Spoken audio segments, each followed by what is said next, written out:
Shri Gurubhyo Namaha Harihi Om Shruti Smruti Purananam Alayam Namame Bhagavatpada Shankaram Lokashankaram Sadeva Somyedamagra Asit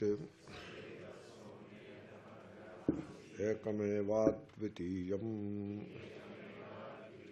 Yatra Nanyat Pashyati Atmaivedam Sarvam Brahmaivedam Sarvam Atma va idameka evagra asit Sarvam khalvedam Brahma Ityadyaha Atmaikya Pratipadana Paraha Shrutihi Upadeshet. That was earlier. Upadeshet is the verb. You find it in the beginning of the quotes.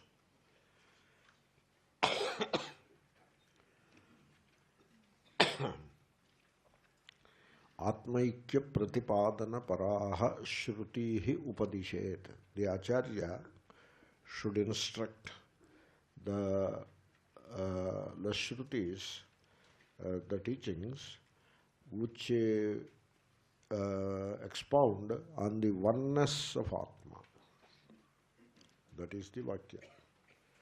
So, suppose you go to some Acharya, he teaches some silly thing, some elementary thing.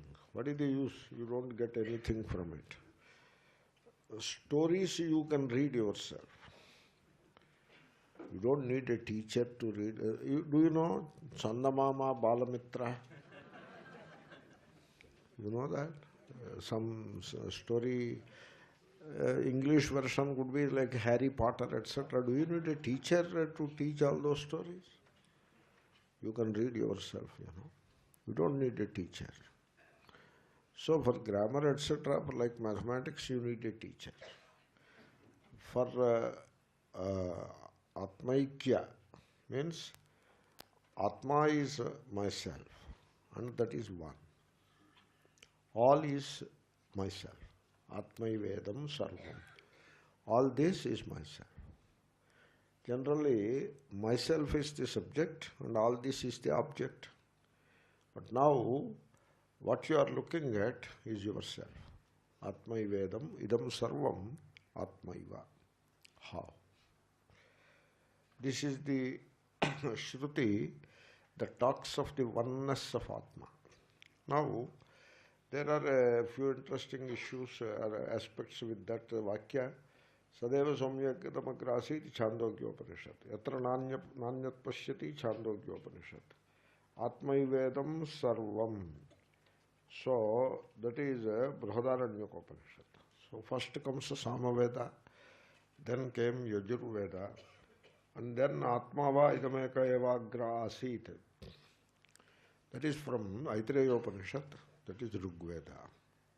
And finally, Sarvam Khalvedam Brahma. That must be, that looks like a Chandogya, in which case it is again Samaveda. Otherwise, if it came from Atharvana Veda, all the four Vedas seem to be covered. That is the idea. Shruti. That is one important aspect. Another interesting point is, you see the words Atma, Brahma and Sat are used to mean the same Vastu. The meanings are different, but they point out the same Vastu.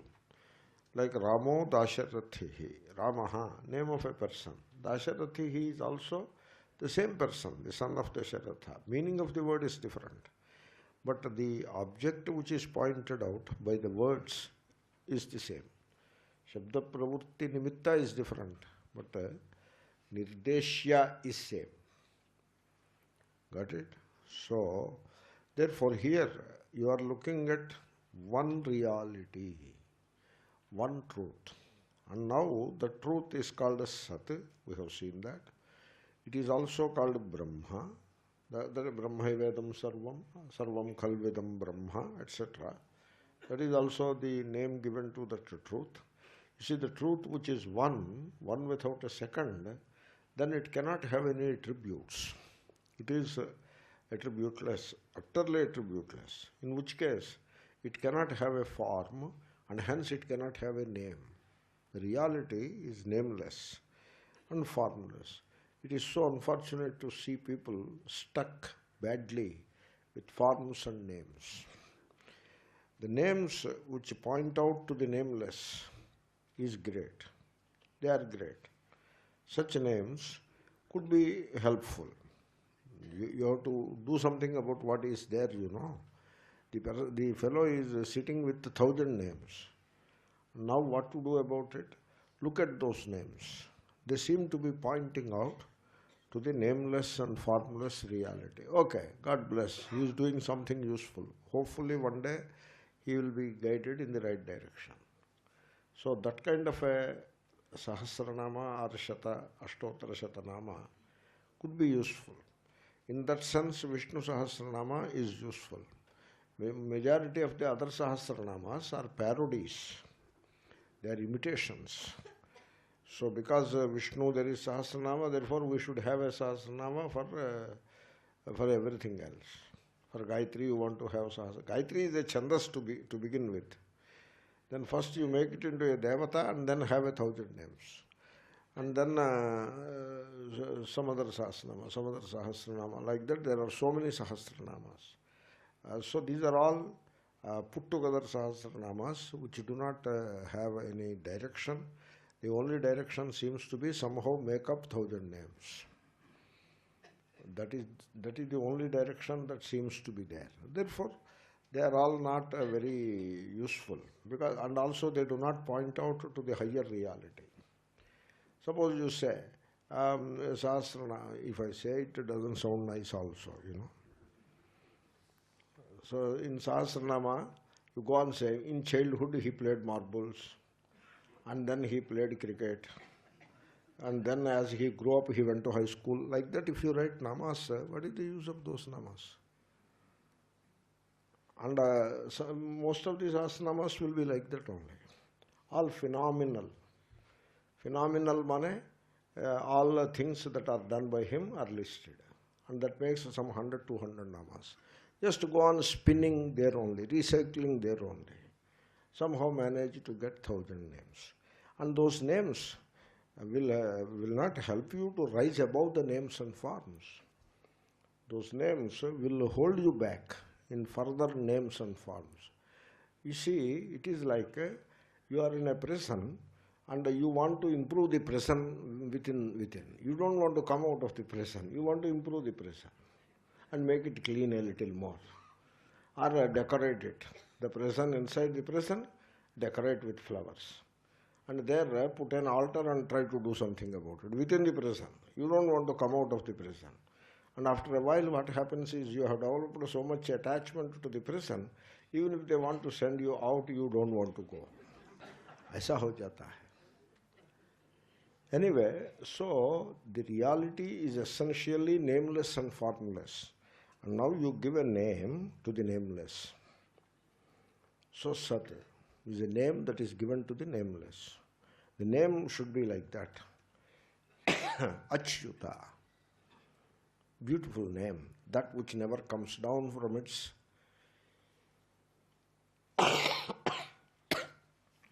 from that higher state of non-attachment, from that it never comes down. That is the name. How beautiful it is. Ananta. It has no limitation. That is the limitless. That is the name. So the name given to the nameless, Brahma, is like that, which is the name given to the nameless. Atma is like that. What is Atma? The innermost self. It doesn't say this or that. It says innermost self. That is the Atma. So these are the names given to the reality, which is essentially nameless and formless. Now the point I wanted to make is, these words, Brahma, Sat, Atma, they are all pointing out to the same reality. That is what I wanted to say. Therefore, in a class, suppose there is only discussion about Atma, you should not complain there is no Ishvara, because you missed the whole point. Atma is Ishvara. Or you want just the name Ishvara? You want to hear Ishvara, Ishvara like that? I already made a complaint. The people say God 10 times a day. They don't pay attention to godliness. They only say God, God, God, God. Like that, go on saying Ishvara, Ishvara, Ishvara, Ishvara. And when the occasion is there or not, just put Ishvara into it. And then imagine that you are doing a great service to society or God or whatever. Just saying Ishvara, Ishvara is not the point. When you say Atma, it is the Ishvara only. When you say Brahma, that is Ishvara only. Sat is Ishvara only. The Tikakara points it out. These are all paryayaha. Sad bhuma atma brahma shabdah paryayaha. That is what he says. So sat bhuman, prathama ekavachanam will be bhuma, brahma, brahman is the pratipadika. Brahma, prathama ekavachanam. You see, the Guru Stotra they recite Guru Brahma, Guru Vishnu, Guru Devo Maheshwara. It's okay. Then you want to say Guru Reva Param Brahma, you have to say. You should not say Param Brahma.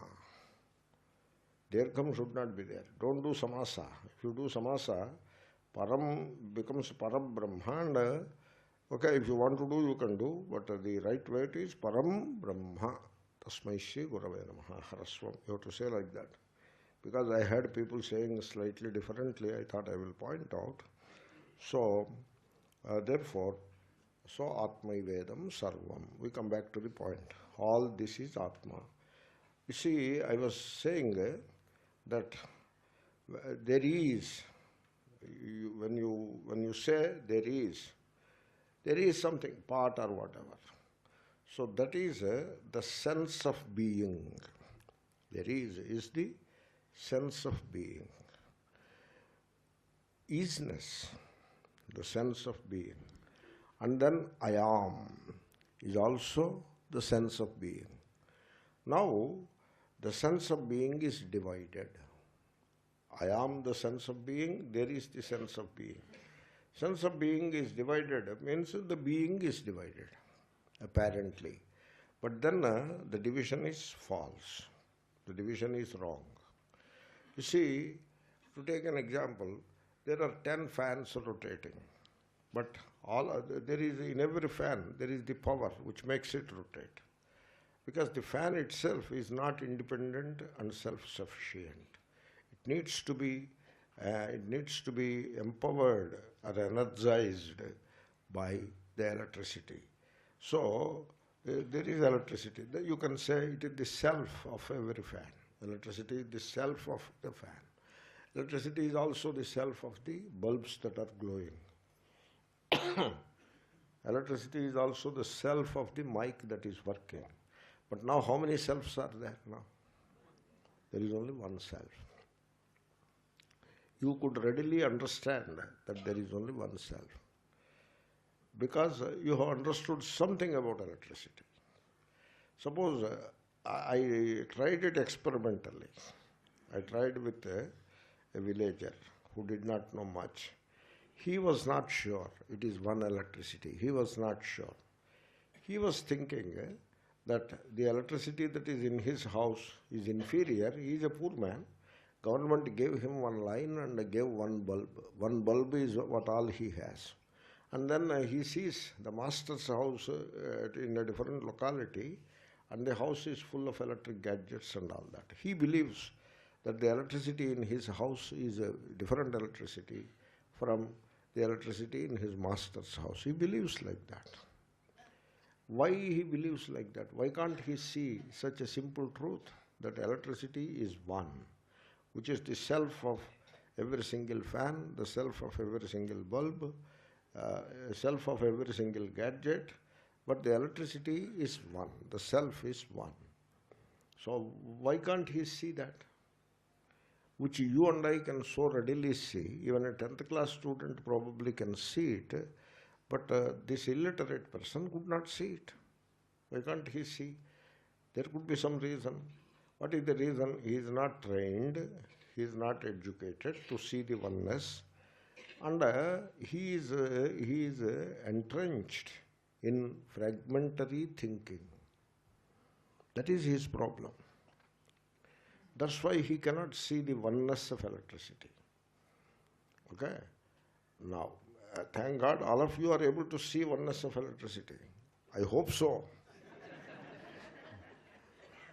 Because some people, they don't want to see the oneness of electricity in the temple, electricity in a lowly guy's home. Are they same? Are you sure? Good. Because you never know with these guys. Because they are embodiments of fragmentary thinking, divisive thinking. That is how they are accustomed to think. They cannot do anything better than that. And now they quote all kinds of shastras to support their divisive thinking. They say, Shani is Shudraha, Guru is Brahmanaha. Now, can I complain the way I complain? Do I have a meaning in complaining the way I complain? What do you mean by Shani is Shudra? Why he is Shudra? Why he is not Brahmana? Because Shani will do always mischief. That's why he is Shudra. So, this is the type of thinking that people have. This is how they divide. Can you expect anything better from them?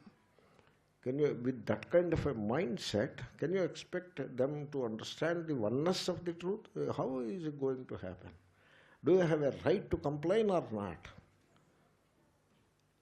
So, what are you talking? Shani is a Shudra. What do you mean by that? And Shani has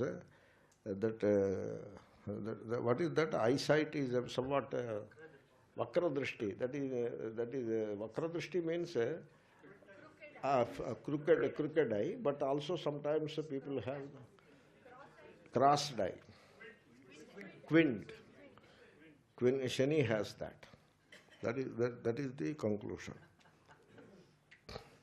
So, therefore, Atmai Vedam Sarvam. So, the fragmentary thinking into which people got entrenched. And now they have Shastras to support their fragmentary thinking. They have Shastras. And so with that kind of an environment, with that kind of conditioning, you will never come to know the truth of oneness of Atma. You have to know that Idam Sarvam Atma. All this is myself. Means you just imagine how much you have to expand yourself. Presently, what are you? This is myself. Except this, everything else is not myself. This is myself. And therefore start worshipping this. That is what we do. So this is the God, and catering to its needs is the religion. So you see on the dollar bill it is printed. What? God is great, or we believe in God? We trust in God. In God we trust. You know what is the God? The bill.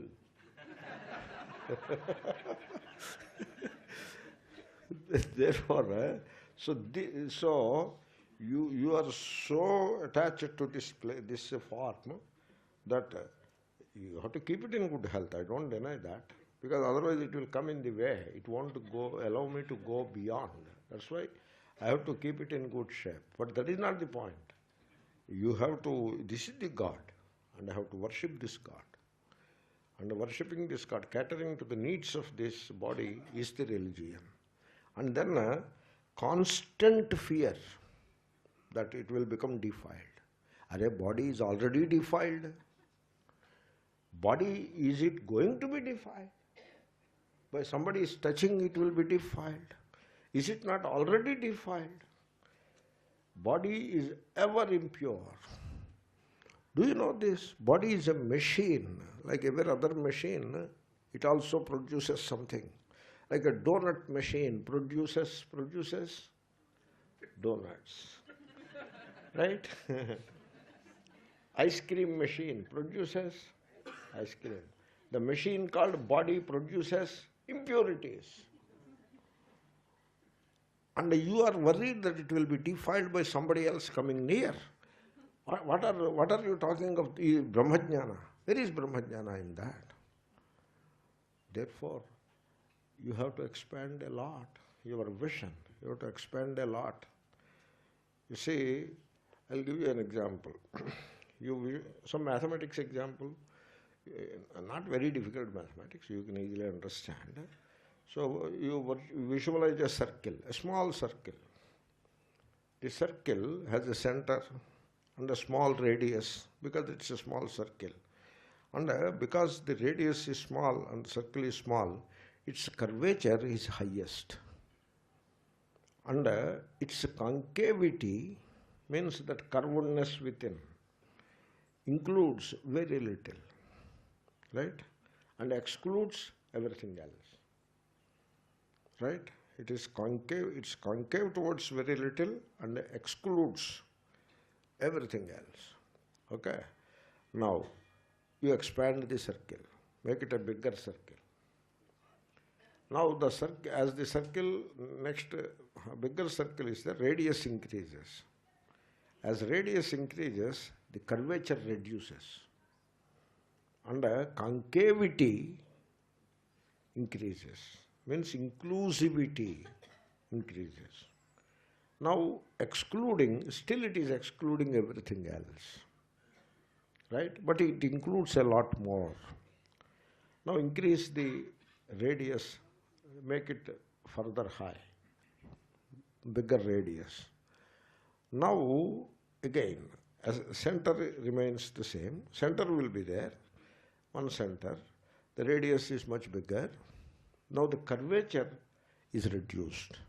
Curvature reduced means it is becoming closer to a straight line. It is less unlike a straight line. Earlier, it is very much unlike a straight line. Now also it is unlike a straight line, but less unlike a straight line. That is the curvature. And it is concave to limited, but still its concavity includes a lot more, but still excludes everything else. This is the circle. Now you apply your mind. There is a thing called a limiting point or limiting circle. The radius is increasing. Now I will increase the radius to infinity or tending to infinity. The radius tends to infinity. Then the curvature tends to 0. Means the perimeter of the circle is almost like a straight line. And its concavity is infinite. Means it includes all and excludes nothing. This is called a limiting circle. Okay? Further, when you get that circle with infinite radius, it will have a center everywhere. That point you got? Why not? You right away say no. When the radius is limited, it will have one center. But the radius is infinite, any point can be center. Because it includes all and excludes nothing. Therefore, every point could be a center. That is the example. Now this guy who is identified with the physical body is like that smallest circle.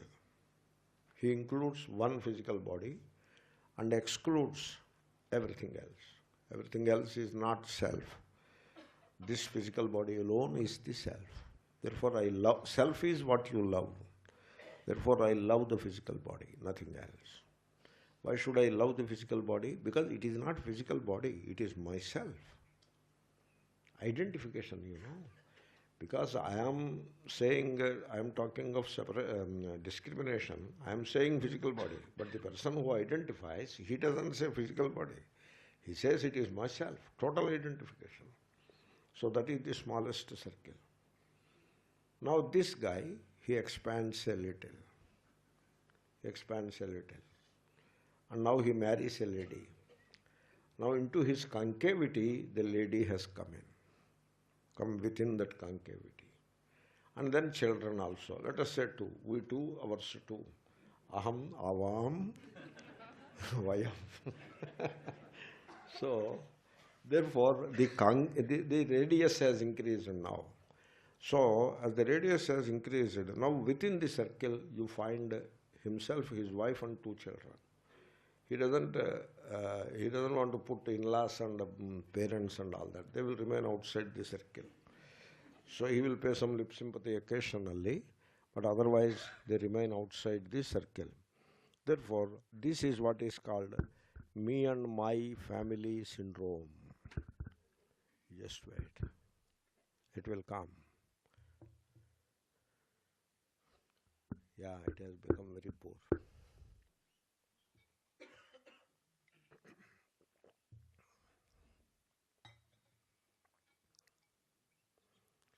So we stay with this topic for this class.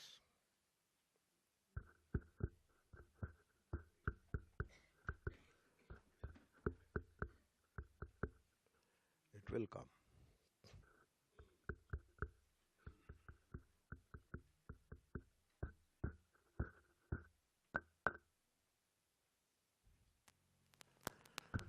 So now the circle is somewhat bigger, including me and my family. So now he not only loves himself, but also loves the wife and children. It's a growth. It's a growth. Because there are people who don't care for the wife and children. He will take the money and drink and sit somewhere. Therefore, there is a growth in that. At least he takes care of the family. And then you increase it further. Suppose it increases further. This increases, he identifies with the community. That is the increase. Now, like in India, these are the community organizations are there, like Nayar Society of the Kerala, very famous. All the Nayars are a community. They are all members of that community, that society. And that Nayar society is an economic machine it is, and it has done great service to the Nayar community, wherever they are, all over the world. And so this person who identifies with the Nayar community, he loves every Nayar, includes, now his concavity includes all Nayars, but excludes non-Nayars, all of them. Even Keralites are excluded. If they are not Nayars, they don't fit into it. All caste societies are like that. India is full of them.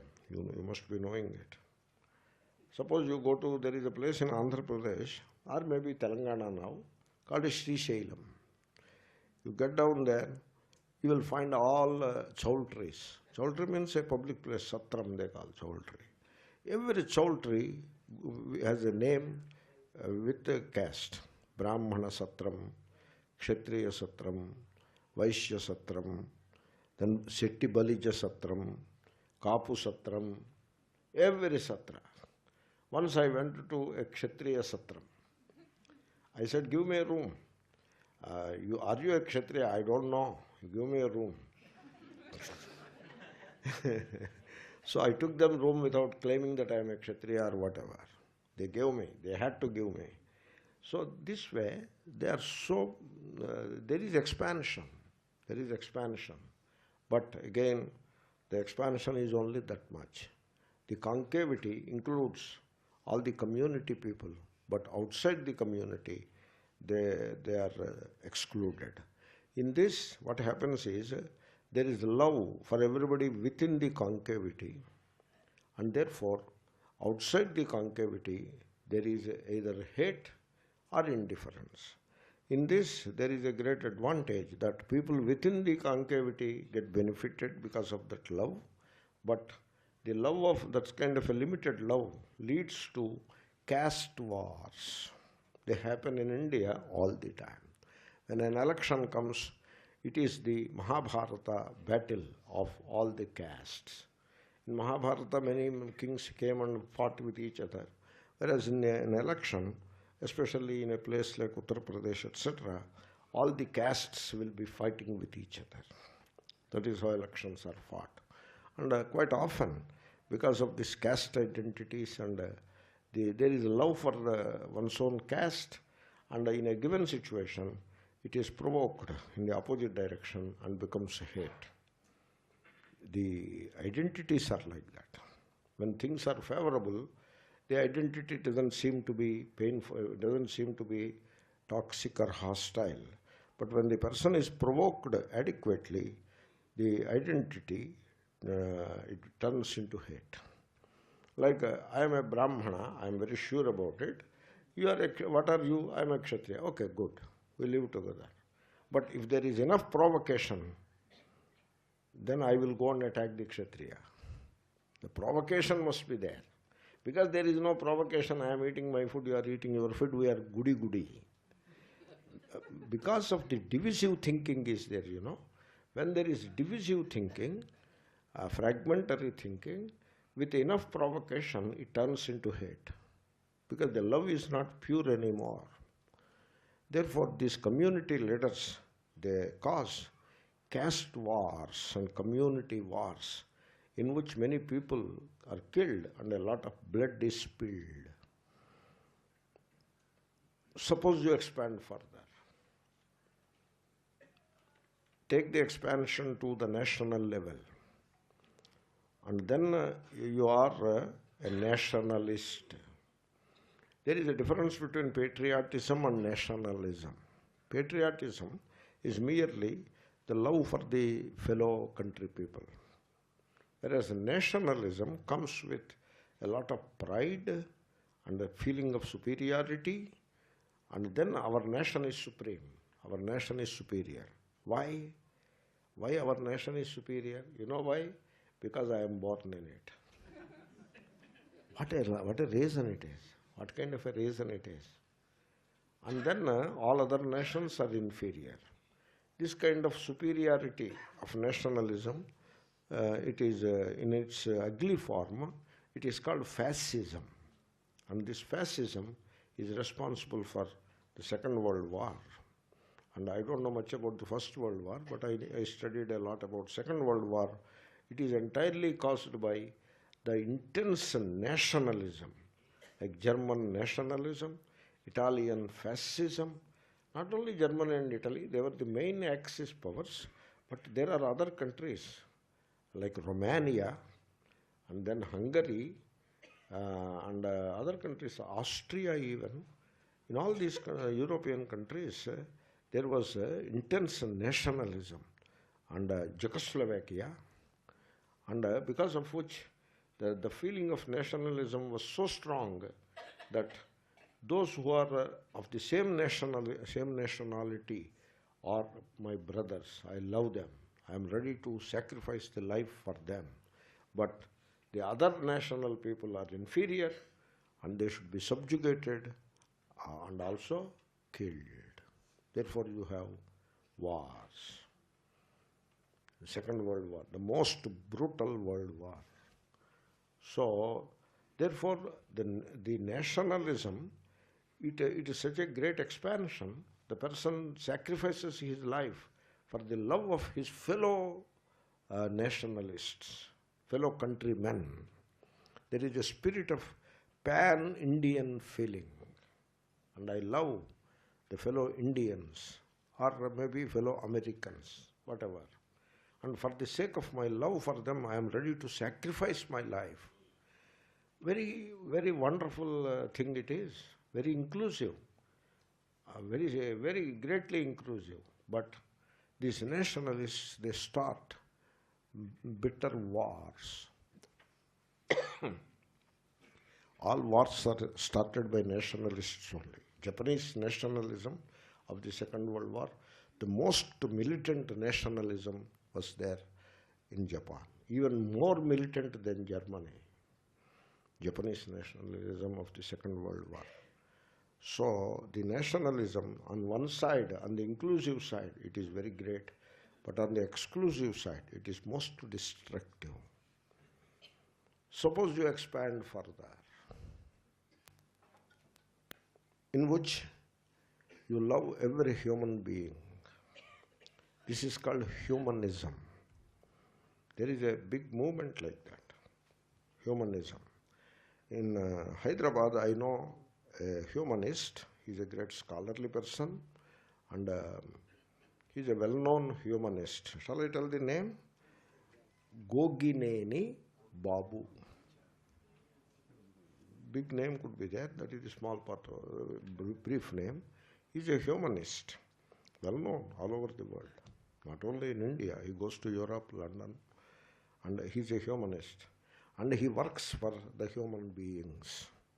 Anywhere, a human being, anywhere, male or female, of any religion, of any caste, creed, race, religion, if the human rights are violated, he is there. I mean, he tries. A person can do only this much. He is a great humanist. Like that, there may be other people like that. So they love the human being. The human being is loved. Their expansion of the heart is very vast.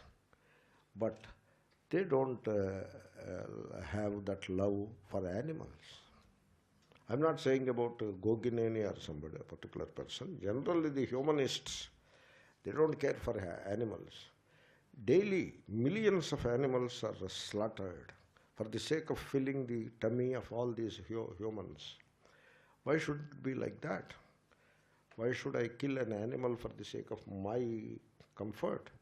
Therefore, the humanism is also, however glorious it is glorious, it includes the entire humanity within it, but unfortunately it excludes all life. Now suppose you go beyond that and you reach a point where all life you love, then you have reached a point where you call Atmava idagum sarvam. You got the point?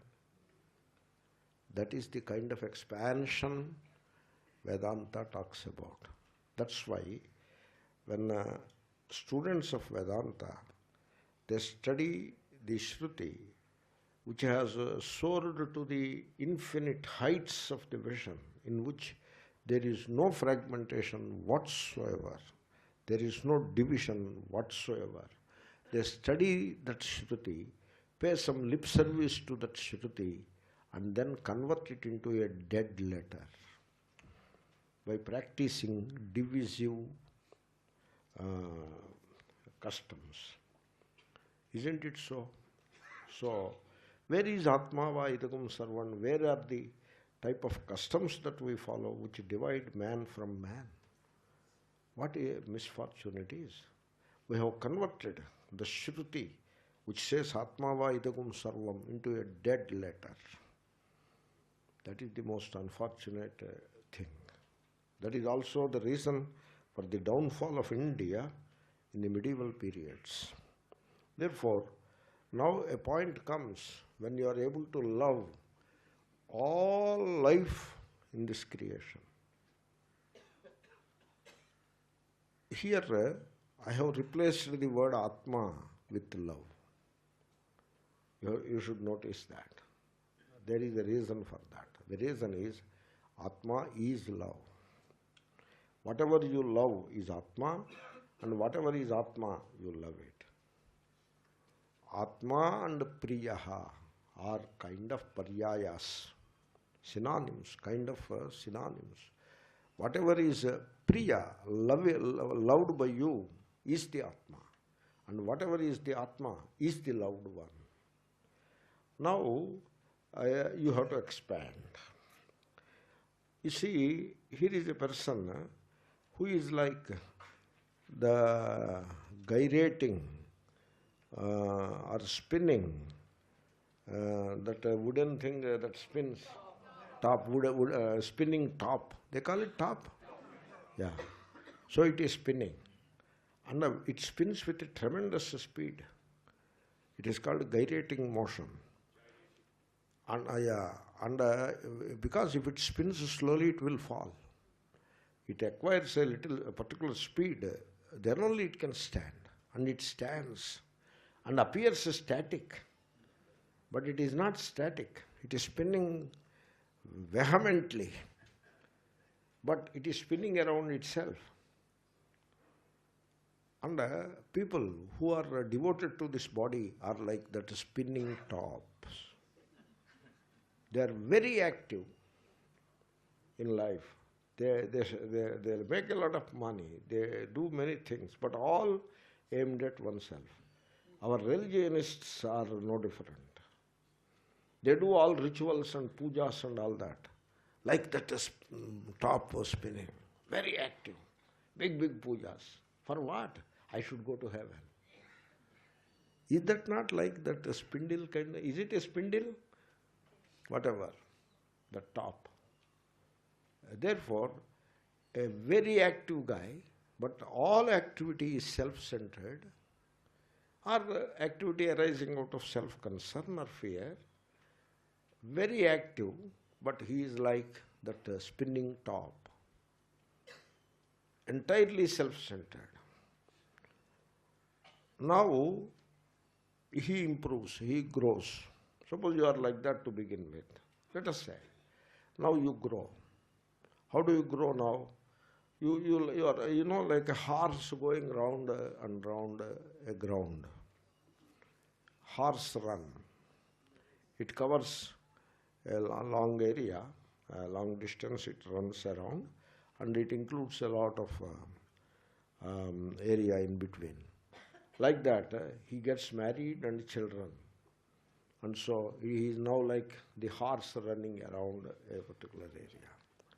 But the horse doesn't stray. He runs around that only. Or even you can say, this bullock, its eyes are closed and it is tied to a pole and it will be going round and round. Where this oil is, the oil seeds are pressed, the oil press. So he is that, the samsaris are that kind of, like that bull. They'll be going, the bull will always be going around. It cannot rest from morning to evening. It will be going round and round and round. Very active. But always only that much circle. The samsaris are like that bull with eyes closed. It cannot see this side, that side. It can only see that small circle. Samsaris are exactly like that bull. And then you grow further like let us say the trade winds. The trade winds, they go round and round a huge mass of land, like monsoon. It starts somewhere in Cape Town or Africa and comes all the way, covers India and goes back. So it covers a very large area. That is the growth. Then you become like the earth. Further you grow. You become like the earth going round and round the sun. Or the moon motion. Like moon going round the earth. Covers the entire globe. Or like the earth going round the sun. Like that, you are a patriot. And so you love the entire nation. And then the earth going round the sun. You are a humanist and love the entire humanity. And then finally, you are the son of Atma. The sun in the galaxy, it moves in a straight line. Sun doesn't move in a circle. It moves in a straight line.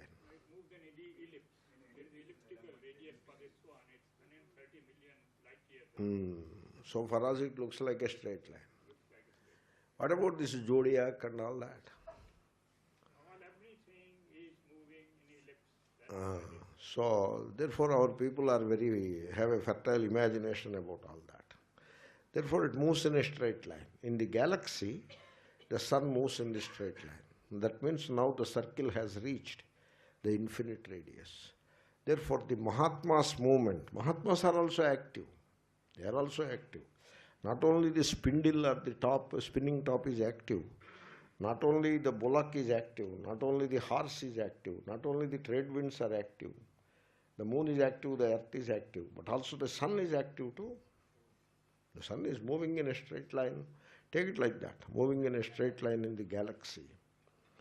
And the movement of the Mahatmas is like that of the sun. For them, their Atma, there is no myself and yourself. There is no his self or herself.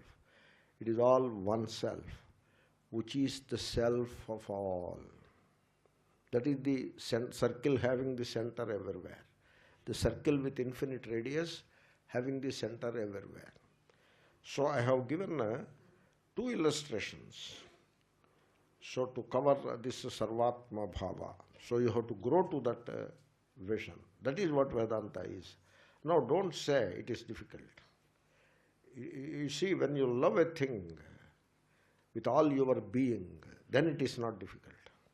Then you will not call it difficult. You will not make it difficult. And there will be obstacles. Certainly there will be obstacles. But when you love a thing with all your being, you will face the obstacles. And don't complain that it is difficult. Whereas in our life, we always complain that it is difficult. Because we do not love with all our being. We have very partial love.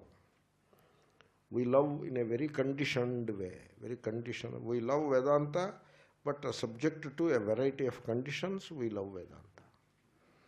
I love Vedanta, but my daughter is doing this and that, and I should do something about it.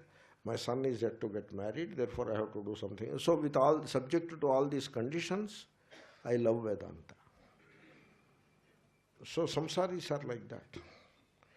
They don't love with all their being. Even a Swami could be like that. I love Vedanta, I love Sarvam Khalvidam Brahma, but then I have to run, I have to expand my ashram. And my religion is is superior to other religions. There is another problem. Why your religion is superior to other religions? Because you are born in it. That is the reason, you know. Then there is another thing. My guru is superior to other gurus. What is your guru? He knows the self. Do you know the self? I don't know. Then how do you know he knows the self and he is superior to other gurus? You say your guru is superior to other gurus in a topic that you yourself don't know. This is called fanaticism. So, now let me talk of this Sarvatma Bhava. Suppose I ask you, you are a person, but at the same time, you are a family man also. Now, a person becoming a family man, how difficult it is? Is it difficult? No. Because a person in becoming a family man, he has to sacrifice some of the personal comforts for the sake of the members of the family. Is it difficult? We do it all the time. Now, you tell me, a family guy becoming one who loves the community, is it difficult? Should not be difficult. People are doing it all the time. And then you are a Brahmana, identity, Brahmana Association president. So you are totally identified with the community. A Brahmana becoming a Hindu, how difficult it is. What should he do now? A Brahmana has to become a Hindu. What should he do now? There is nothing to do. It's only the expansion of the vision. Suppose a Brahmana becomes a Hindu. Is it going against the Brahmana? No. Because the Brahmana is included. There is not excluded. If it is against, then it will be excluded. He is not excluded, he is included. Therefore, I ask you the question. You are a Brahmana. God bless you. I have nothing against that. But suppose you want to become a Hindu, because when you say you are a Brahmana, you exclude Vaishyas, Kshatriyas, everybody else. But when you say Hindu, you include all of them. So I ask you, how difficult it is for a Brahmana to grow into a Hindu. How difficult it is.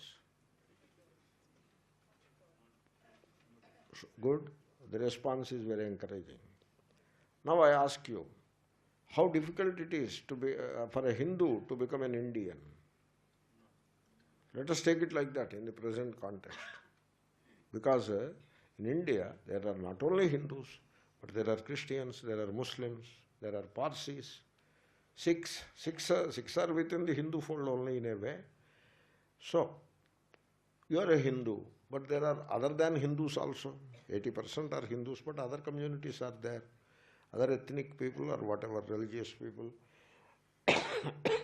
But to become an Indian, what should you do now?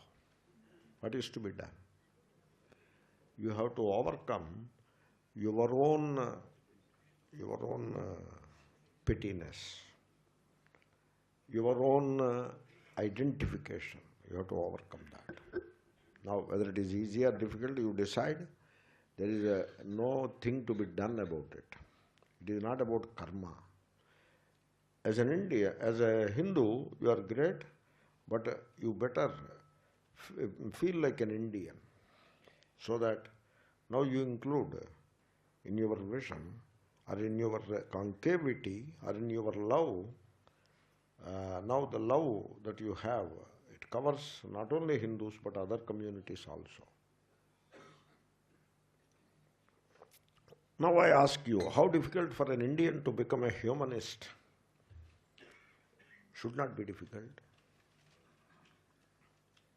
You see, I will come to that later. Humanist. You become a humanist. Our rishis were humanists. They were not identified with a caste, creed, etc. For them, Vasudhaiva Kutumbakam. They said, Ayam paro paroveti. Ayam nijah paroveti. Ganana laghu chetasam. Udara cheritanantu Vasudhaiva Kutumbakam. He is our person, he is other, he is not our person, he is swa, he is para. This kind of division, this kind of fragmentary thinking is there for people of petty mind, petty-minded people, laghu chetasam. Whereas people who have a big heart, for them, Vasudhaiva Kutumbakam. The entire universe is their family. So suppose when I say Vasudhaiva Kutumbakam, the entire universe is my family, am I going against India and Indians? No, I am not going against anything, because Vasudhaiva includes the Indians also. And suppose I grow even beyond that, you can. Who stops you? So it should not be difficult to love all life. Suppose you feel the tenderness of love in your heart, that you don't want to touch a plant or a tree. Once I felt like leaning upon a tree, felt like leaning and a branch is there, leaning or hanging from that or leaning upon it, felt like, then immediately I got a doubt.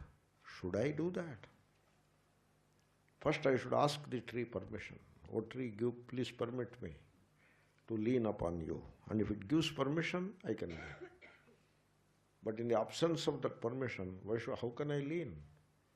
Can you go and lean upon other people in the marketplace? So I did not feel like leaning.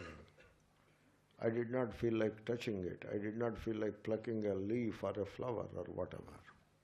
Because I love all life. This is what is called Atmaivedam Sarvam. So, You have to acquire that state in which you realize the entire universe as your own self. So you should reach that stage. I am the wave, I am the river, and I am the ocean. All existence, I am. I am the fire, and I am the moth that jumps into the fire blindly. And I am the moon, cool, and I am the earth going round the sun, and I am the sun burning brilliantly. And I am the young maid who is whispering with a lot of concern into our beloved's ears. And I am the beloved too. I am all. I am the mosquito, I am the elephant, I am the lion, and I am the deer that is predated by the lion. I am all. I am the tree and I am the plant, and I am the flower, and I am the wise and I am the ignorant. I am the criminal and I am the king and I am the servant. I am all. So, this is the vision of Mahatmas. That is called Sarvatma Bhava. So, that Sarvatma Bhava is presented by the Vakya Atmaivedam Sarvam, Brahmaivedam Sarvam. The beasts, the birds, the mountains, the trees are my own self. The rivers are like the blood circulating in my arteries. So, everything is me and myself. The sun and moon are my eyes. See, in the Sahasranama, you will find Soma Surya Agni Lochanaya Namaha. That is what it means. The sun and the moon are my eyes, like that. So, this kind of a spiritual unity with all, you have to feel. You have to feel or you have to realize the spiritual unity with all. That is the ultimate aim of true religion. There is a thing called true religion. You have to check. The religion that you practice comes under that category. Any hint of fragmentary or divisive thinking in you as part of your religion, it goes against the very spirit of a true religion. You should rise above the walls that are erected by these religions. You should rise above all those walls. And the religion should not become an obstacle for the realization of spiritual unity with all. So people have to take care of that. So you have to purify your heart by driving away malice, jealousy, anger, frustration, hatred, spite, rivalry, competition, ambition. Because if you are competing with your own self. All these things you have to drive away. And you have to practice to love all like your own self. The one who reveres you, you love. The one who puts you down, you love with the same intensity. So, and then you forgive those whom you consider your enemies. There is a statement coming from Bible. I forgive those whom I consider my enemies, so that even, I will get the eligibility to seek forgiveness from God for my own faults. I want forgiveness from God, right? Then you go ahead and forgive your enemies right away. So, the enemies, the opponents, the fault finders and the adversaries, love all of them. In Bible it is said, love thy enemy. Why should you love thy enemy? Because there is no enemy. The so-called enemy is indeed yourself. Love thy neighbor, but then the entire humanity is your neighbor. That is how. So you have to reach that highest stage of realizing your oneness with all. When this universal unity is realized, there is diversity. which is there. Which is there means it appears, the seeming diversity.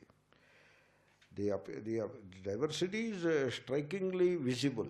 Visible because it appears, because the mind is like that. It sees diversity, and therefore diversity seems.